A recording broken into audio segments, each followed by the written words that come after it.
English overseas explorers and traders, 1500, 1600. Sorry, I meant English overseas explorers and traders, 1550, 1600. Now, in the year 1500, English traders and sailors were very parochial, largely hugging the Channel and North Sea coasts, going all the way from London to the Low Countries, really adventurous. By 1600, English sea dogs and explorers were famous. All sorts of romantic legends accrete.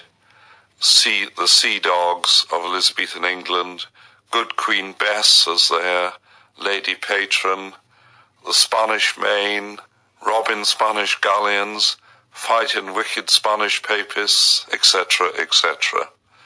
All this was written up by Victorian historians, this image, in a boy's own adventure way, indeed to inspire boys of Victorian England to do likewise for the enlarging British Empire of the 19th century.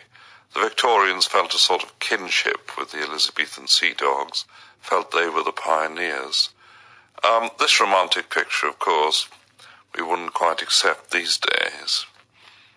But in fact, you can at least accept that the explorations were adventurous and brave.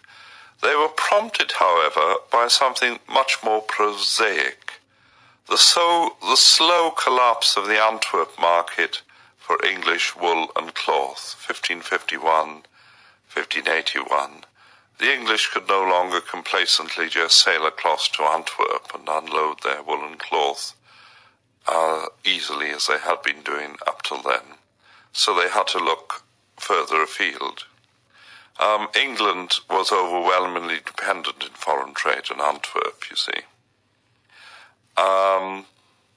This was mainly dealt with, in fact, by something not particularly romantic, transferring the European cloth trade to German and later to North Dutch ports, especially to Amsterdam. But here I want to concentrate on the search it also prompted for further flung, far more exotic markets. First of all, the halfway houses. It led to an East Mediterranean trade with the Turkish Empire. Also interesting because it gave a boost to joint stock companies, sort of much more modern form of commercial organization. The Levant Company was founded in 1581. It became very prosperous, importing currants, that's dried grapes, etc., which the English elite really loved. Broadly similar part of the world, the Muslim southwest Mediterranean, Morocco and Algeria. Trade with them revived from 1551. There had been some in the Middle Ages. Sugar was got from North Africa, but it was much smaller than the trade with the Eastern Turkish Empire. The largely ineffective Barbary Company was set up to regulate it. Overall, a small trade. Perhaps more interesting was the search for a northeast passage to China. They didn't realize how far away China actually was. This involved going up the Baltic. And of course, you didn't get to China, but it did lead to trade with Russia. And a Russia company was founded in 1555. We can call this the first adventurous attempt. The first attempt of the English to go where English people just hadn't gone before. They had gone to the Mediterranean before.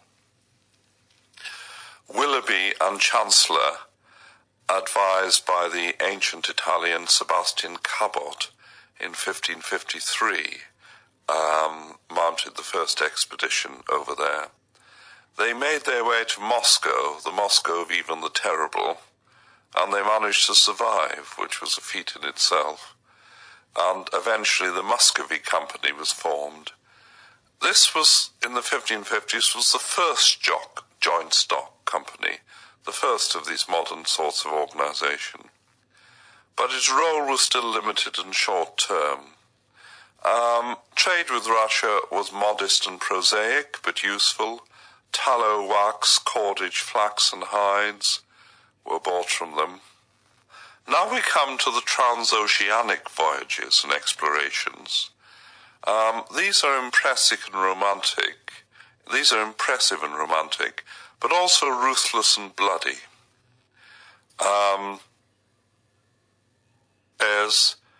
There is a thin record of transatlantic voyages going back to the 1490s. The Cubbotts in 1497 were commissioned to explore Newfoundland by Henry VII. But essentially, things do not get going until the 1550s. There is some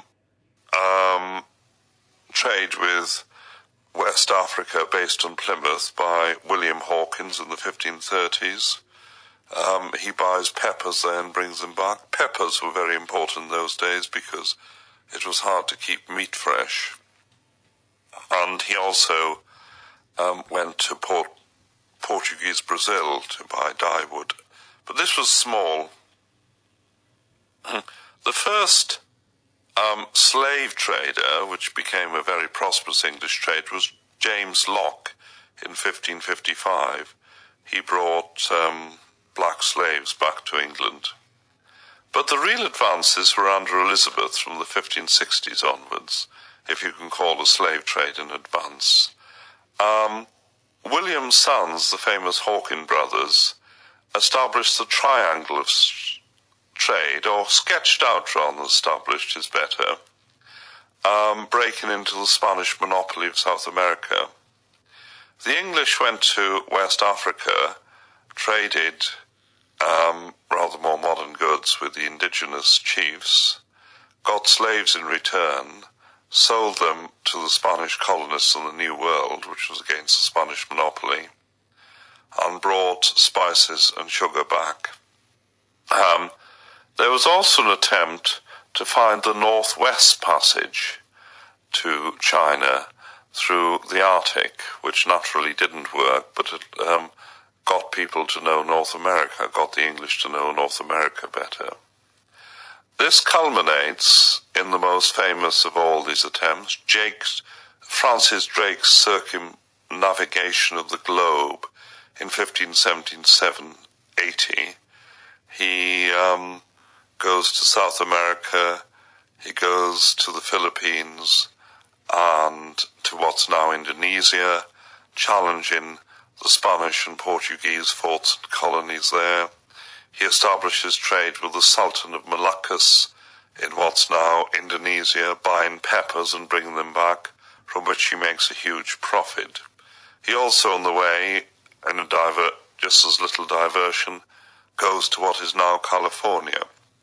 So this is the first great challenge to the Portuguese in Asia, and it is also obviously a challenge to the Spanish in South America. In 1600, the East India Company is founded, which has a great, spectacular future for the English. However, we must remember that the English were latecomers. The Arabs, the Portuguese, and the Spanish had all been there in transoceanic exploration before them. And these were pioneering attempts, but they're important and confidence building. It all overlaps with the sea war piracy against the Spaniards. But Elizabethan exploration itself was more geographical than quantitative. The great commercial exploitations of these English pioneers belong to the 17th century, when they make huge attempts to challenge the Spanish and Portuguese, and also have to deal with a new northern and Protestant contender, the Dutch.